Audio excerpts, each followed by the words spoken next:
Let's head out to Indianapolis, Indiana. NFL Combine going down. Obviously, getting ready to introduce you to the NFL stars of tomorrow. Fantasy betting, whatever the case may be. You want to start to get to know these guys so you can make the right decisions when it comes to your fantasy drafts. And as you put your rosters together and stuff like that, and your strategies for sports betting, you know what I mean. It's good to know what's going on. Draft is going on out there. Chicago Bears, first pick of the draft. Bears already said it's a good chance they move on from the pick. They said they would have to be blown away by a quarterback to draft one. Justin Fields is their guy. He showed some progression this year. Now you got 4 quarterbacks that are projected to be first-round quarterbacks. All of them under 10-1 odds to be the first overall quarterback selected. Bryce Young, C.J. Stroud, Will Levis, and Anthony Richardson, University of Florida, are the 4 young men. So I'm going to give you each player's player comp. Give you a couple thoughts of what I think of the player. Give you their player comp. You know what I'm saying? Let's start with Bryce Young. Leadership ability is where his game is. Fantastic quarterback. Can make all the throws. Very intelligent. Mac Jones with a more mobile style Mac Jones. A very similar quarterback who's going to be intelligent. His intelligence is his strength. And then the fact that he's a leader as well. Now, he's 6 feet tall. He may not be 200 pounds. That's going to be a problem. That's problematic in the NFL. His player comp is Russell Wilson. I like it. And I like it for a franchise. This is somebody I would take with the number 1 pick overall. I'm not sure because of the frame, right? You give me the intangibles with Russell Wilson. I think the guy's a winner, the leadership qualities. But when you talk about a guy like Russell Wilson, it's easy to mask that for a while, but the size is something that you can't mask for forever, right? Well, Russell Wilson, I think the league kind of adjusted. He got the Super Bowl, but the league kind of adjusted to him and his play style.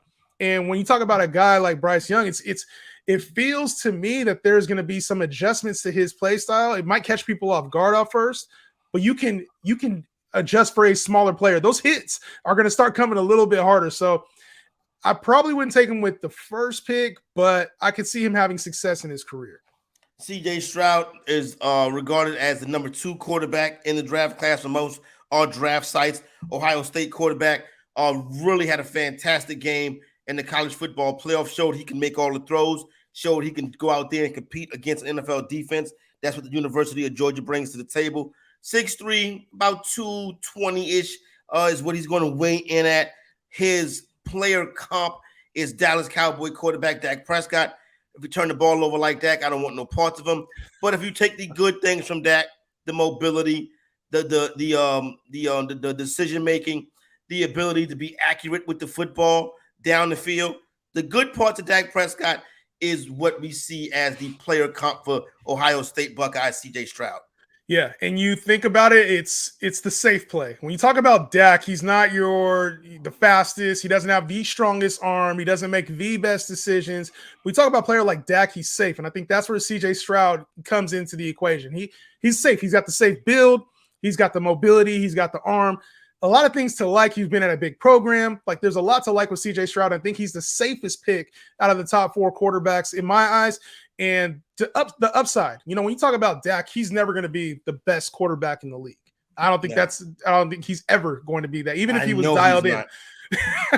But I think the same can be said about C.J. Stroud. He's not somebody that will be the best quarterback in the league at any given point in his career, but I think he'll be one of the top 10 quarterbacks in his career at some point. Rightly regarded as the 3rd prospect on the draft board as they go through the process down there in Indianapolis. University of Kentucky quarterback Will Levis. Big boy, you know what I'm saying? 6'4", close to 230. Player comp likely Josh Allen. Has that kind of mobility, has that kind of arm. Didn't play in a great college offense, but you get him and you put him in the right NFL system, he could be an MVP player, much like Allen. You know what? There's a lot to build around with a guy like Will Levis. So he would take a very strong franchise or somebody that can take losing for a couple of years. They'd have to get a strong coaching staff in there, some players, some talent around him, just like we mentioned with Josh Allen a little bit earlier.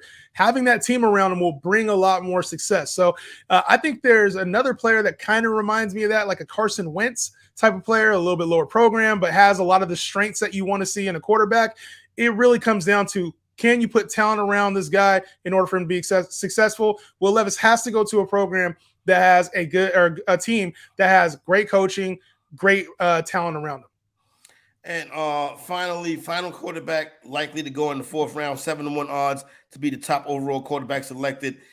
University of Florida quarterback Anthony Richardson, also 6'4", also a pretty big guy. Obviously, the skill set is going to be on display this weekend at the combine. He's going to throw, he's going to run, he is probably going to light up the combine board. The athleticism is going to be off the charts. The experience is not there. Not a big time college quarterback. Didn't play in many big time games, didn't have many big time moments. Potential is high here. The player comp is Cam Newton. I love it. I love everything about the player comp. I love everything about the price right now. And I think you can get, if you're a team that needs a quarterback or maybe has one that's on the way out here in the next year, Anthony Richardson's a guy you have to go get. Now, system-wise, it's going to, there's obviously a dependency on system here. But a team like the Ravens, who might be moving on from Lamar Jackson, could go get a guy like Anthony Richardson and there'd be no drop-off. I love the player comp, too, because it shows leadership and it shows that there's going to be some high moments. Cam Newton was an MVP at one point, but then in his career, we've also seen bad Cam Newton, too. So with inexperience, with a lot of rawness, with a lot of potential, there's a lot of range of outcomes. But for me, if you got the second, I think if you're a team in the second round and he's still sitting there on the board, I know the fourth round is where he's projected to go. I could see a team in the second round taking a little bit of an early leap of faith on a guy like him, man. The potential is off the charts. So I would ask you this. Would you, out of those player comps, which if they had the career their player comp had, who would you take? If I had the career, I'd probably go with Anthony Richardson, because Pete Cam, you got something special out of him, and I think it didn't end well in Carolina, but there was a real opportunity to win a Super Bowl. I know Russ did win a Super Bowl. I think that was more on the strength of the Legion of Boom. You talk about a guy, Josh Allen hasn't really, there's a lot still to remain with him career-wise. And then you talk about, some of the other options there. For me, I'm just looking at it as like that sky-high potential is always worth it, in my opinion. I like potential more than I like the safe choice. I would say, in definitely my not opinion, taking Dak. No, hell no. It's still, sorry, CJ Stroud, who I think is going to be. Listen, I think I'm not a big guy. I'm not big on Ohio State quarterbacks. Let's just put it like that. You know what I'm saying? To me, I want to see it, and obviously, you know what I'm saying. The young man right now, Fields, is doing a hell of a job. Well, let's say he's progressing. You know what I'm saying? Yes. He's a stat stuffer, like my man Jokic. But but when the game was going on the line, he throw the ball to the other team. So you know what I'm saying. But nobody talks about that part. Now, I don't mind Justin Fields, man. I think that he's in a bad situation in Chicago, shitty city to play in. Honestly, like for the weather, and he don't have a lot of talent around him. He's not great, but he's not as bad as you're trying to make him out to be. I'm not making him out to be bad. I was impressed with his progress this year, but I need him to stop. You guys stop turning. The same thing I say to Dak Prescott, I say to him: stop turning the ball over. Stop turning the ball over, and he turned the ball over in bad times too. Bad timing, yeah. So, listen, for me, I'm not going to factor in that Russell Wilson won a championship, because you can't put that on this kid. You don't know where he's going to wind up at. But it's tough. Pure quarterback play, it would come down between Russell Wilson and Cam Newton.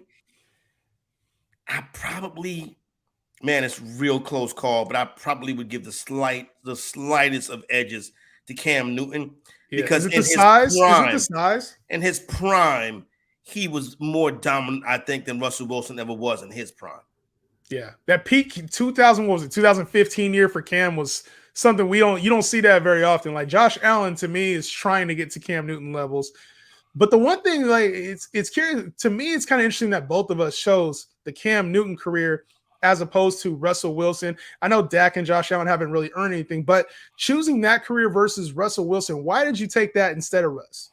I took it because I just think when it came, like, at his height, Cam Newton, the way he played the quarterback position, it's kind of like that guy I was talking about earlier. The guy that I don't need a massive amount of talent around me. I'm the weapon. Yeah. I can carry the team. When Colin Kaepernick was at his height, he was the weapon. He could carry the team. When Cam Newton was at his height, it didn't make a difference if you had Kelvin Benjamin fat ass over there. You know, Greg Olsen was a safety blanket in the middle, and you could run the ball a little bit. But Cam Newton was going to make the plays. You know what I'm saying? Yeah. Russell Wilson, don't get me wrong, he was a leader, but I don't know if Russell Wilson can win it by himself. With a first-round pick quarterback that I'm going to have to give, if he makes it through his first contract, that I'm going to have to give $50 million to, I need him to be able to win the game by himself. And be able to stay on the field at 195, 6 foot. Like, I don't even know if he's 6 foot tall. That's a thin ass frame for Bryce Young, man. So we talk about Russ. It gives you Kyler Murray vibes. It really does, man. But we talk about Russ versus Cam, and you talk about peak. It's like you mentioned, Cam did it on his own. They had an elite run game, elite defense there in Seattle. I know the division was tough, but there was a lot helping out Russell Wilson. I think he got a lot of credit for those Super Bowls and deservedly, but there was a really good team around that Seahawks, around Russ there with the Seahawks. And then let's take into consideration, one guy was getting coached by Pete Carroll, the other guy was getting coached by Ron Rivera. Yeah. We see how that worked out. Ron Rivera. Right there. I don't know how Ron's still over there doing things in Washington. Man. He better be careful because Eric Bieniemy on that staff now, and Rivera didn't put him on that staff. The outgoing, we got to get into that next week too. The outgoing owner put him on that staff. You know what I'm saying? So his days could be numbered. But you know what? Somebody else gonna buy that team anyway, and we'll see what happens. But listen,